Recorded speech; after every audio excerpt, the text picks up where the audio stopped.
welcome to my Taylor Swift Eras Tour vlog. I'm so excited because we're going to go see Taylor Swift today, and I have been wanting to go see Taylor Swift since I was like 7, so that's like 16 years now, which is wild. A 16-year-old dream is coming true today. Now, I'd like to point out before I go any further, I have tanned, right? We can see this, sort of. It's not great, but my legs were even worse, and whenever I tell you there's whole bits of my leg with no tan on, it's not ideal. I need to go get ready now though, because otherwise we'll be late. This looks lovely, but we're going to start makeup. Quick disclaimer before you watch me get ready. If you've ever seen my TikTok Get Ready With Me, you will know that I am not very well versed in all things makeup, and I do have a tendency to sort of figure out, why is this so liquid? Anyway, I'm not very well versed in all things makeup, and I don't entirely know what I'm doing a lot of the time, but I'm just here vibing. Oh, I'm used to just doing like really not very much makeup because I have a tendency of rubbing it off my face with my hands. I like to rub my face. Oh look, you can see all the tiny hairs on my face. Again, please do not judge my makeup techniques. This is just it's just how I do it, you know. Oh, I got it in my eyebrow. Oh, this is like white. I like just putting my concealer everywhere. I'm hoping for the best. I brought this cream bronzer. I've never had one before. I've literally used a tiny bit off the top of it, but I love the way that it's like all swirly. Oh, look at all of the, look at my mustache. But can you see the way it's all like swirly? Also, this is not blended in at all. Interesting colour. Not sure how I feel about that. Let's just, I don't know what I'm doing. So yeah, I have this liquid contour thing. It's kind of fun to use, but I'm not always convinced I'm doing it right.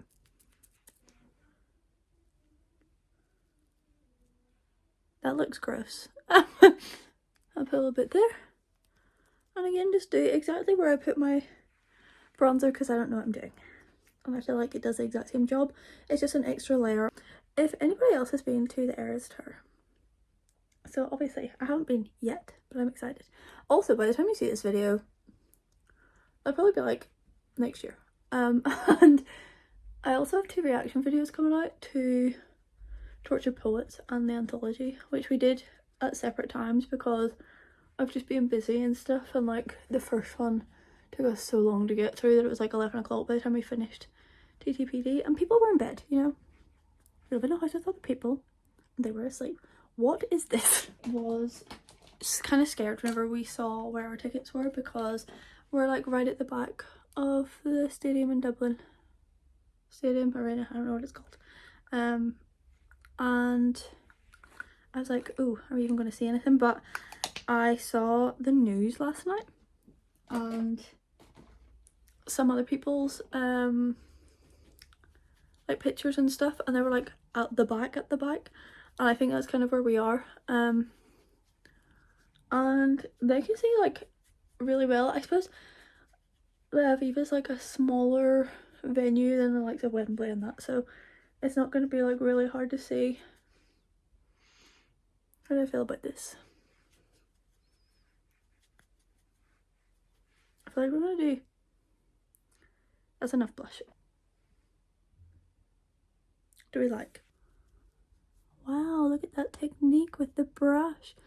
I'm just slowly opening my eye with it. Eyeshadow is so hard, like, and for what? Ugh, I look like a clown.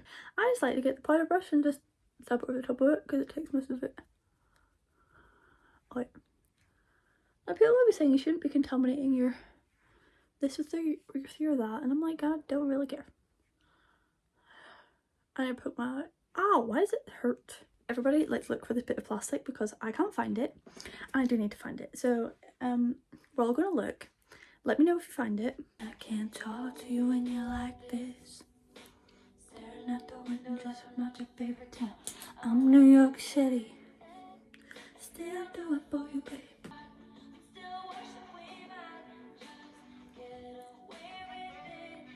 I think this has gone pretty well.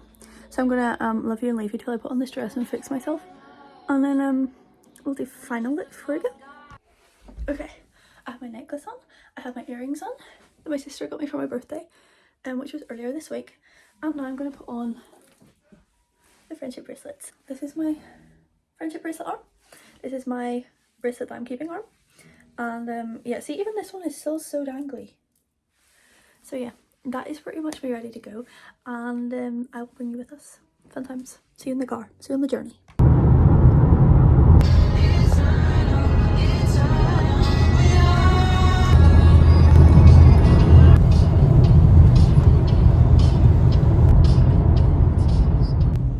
We're in a tunnel. That's our update. And now editing Cara is going to speed things up a little bit. I was not very good at getting a lot of videos throughout the day, so we kind of got to Dublin and then made our way across the Aviva, and me and Berna went up to get our seats. They were actually really good seats, which we weren't entirely expecting. And then of course Paramore came out and they were incredible, but I didn't put in any videos of them now. And then it was the countdown to Taylor Swift coming out, and I didn't really film that much of the concert, but I put in a few wee clips for you to kind of see. So here you go.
Okay, so it is the day after Taylor Swift, and I wanted to come on and just kind of finish up this whole video because last night I was so tired I could not even talk about it. I like slept on the way home in the car, and then we got home at like 4, and then I just slept till about 11. So I was just really completely exhausted after it.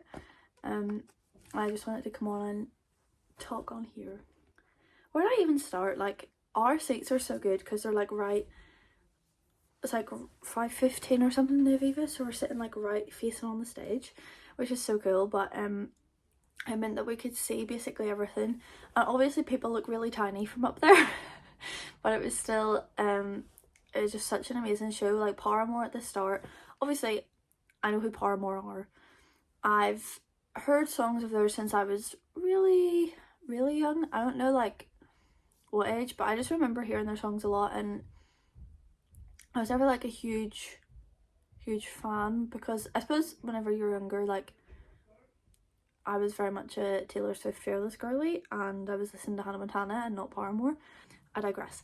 Paramore was incredible, like the way their energy, like Hayley Williams' vocals are insane, and the way that the band just worked together as one, it was just really cool to watch. And like the different whatchamacallits, formation and stuff they had across the stage, and just sort of using it as well was really interesting to kind of see. So that was good. Just before Taylor Swift came on, somebody spilled Coke all over mine and Bruno's like ponchos and my bag, and I was like trying to like deal with that, move out of the way, and literally the countdown's happening on the screen in front of you, and I'm saying going, everything's covered in Coke, but it was alright. It wasn't her fault, it just fell over. But yeah, then Taylor Swift comes on, and what do you do except for like stand there in complete awe and like feel yourself just get so, I don't know, I just get so emotional about it, because I don't know, well, one, it's Taylor Swift, like, I'll tell you at the end kind of what that bit means to me, but also like hearing songs that you've listened to growing up that were kind of, you would have listened to during whenever bad things are happening, good things are happening, like all that sort of stuff, kind of feeling the emotion that she puts into it, and also just like standing there and being like, wow, I'm one of these however many thousand people standing watching this, is unreal. So it's just like one of the best nights ever, really. And I kind of find it hard to believe I was there, except for I still have my Eras Tour thing that I got red sauce on. Just to kind of sum it all up, what did this concert mean to me? Taylor Swift has kind of been the soundtrack to my life since I was about 7 years old, and I first kind of heard her music and got I had Fearless and I had Taylor Swift, but I mostly just listened to Fearless, and that CD I think sort of changed my life a little bit. I knew before that I wanted to do something creative with my life, and I've always loved to sing and dance and things like that, but that album and Sparks Fly after that were the two where I was like, I want a guitar and I'm going to be a singer-songwriter, like that's what I want to be. And that's a dream that I still have to this day, that I still try and chase to this day, that has got me through so much stuff, whether it's like hard times whenever I was at school, or just feeling really lost and not sure what you want to do with anything. The fact that I hated uni, which actually was a big turning point for me. Whenever I was at uni, I knew it wasn't what I wanted to do. I knew I wanted to sing, and I brought my guitar with me, and I never really learnt it yet, so I'd had it for about 10 years and just never learned how to play it, and it was broken, but I was like, we're gonna learn how to play this, and I started. And then over lockdown and stuff, I started my TikTok and started posting music online, more so to build my confidence a bit. But the first song I ever posted on here was Sparks Fly. I've posted more Taylor Swift music than anything else because it's just probably the music that I love the most, I relate to the most, and can sing the best. So all I've ever wanted to be is on a stage. I love being on stage, and although I can be quite an anxious person at times, and like for example last night, maybe I wasn't like 100% like all out there like whoa, because I can get quite in my head, but also because I'm so like intensely watching everything to see what's going on. I can be quite that personal at times, but I find that music has always brought me back out of that again, and I'm really looking forward to kind of pushing on with this now. If you want to follow me on my journey, please subscribe my YouTube, also check out my Instagram and my TikTok, they'll be linked, or whatever. And thank you for watching this vlog too, or this video. If I rambled on a bit at the end, just you know, it was for a reason. I feel very kind of emotional about this. I'm not a very emotional person. I literally cried like all week, like on and off, just getting like not cried, but like being like, oh, I could cry, because I was like, I can't believe this is happening. And then yesterday it was just like, whoa. So, and today it's like, I can't believe that's happened, but also kind of the sadness that it's over. Like, what do you mean I saw Taylor Swift? Now it's like life complete. But no, I'm going to push on and try and do my own stuff. And if you want to see that, welcome to my journey. If you're gonna watch, if you're lucky enough to see the Eras Tour, taking every second of it, it's incredible. So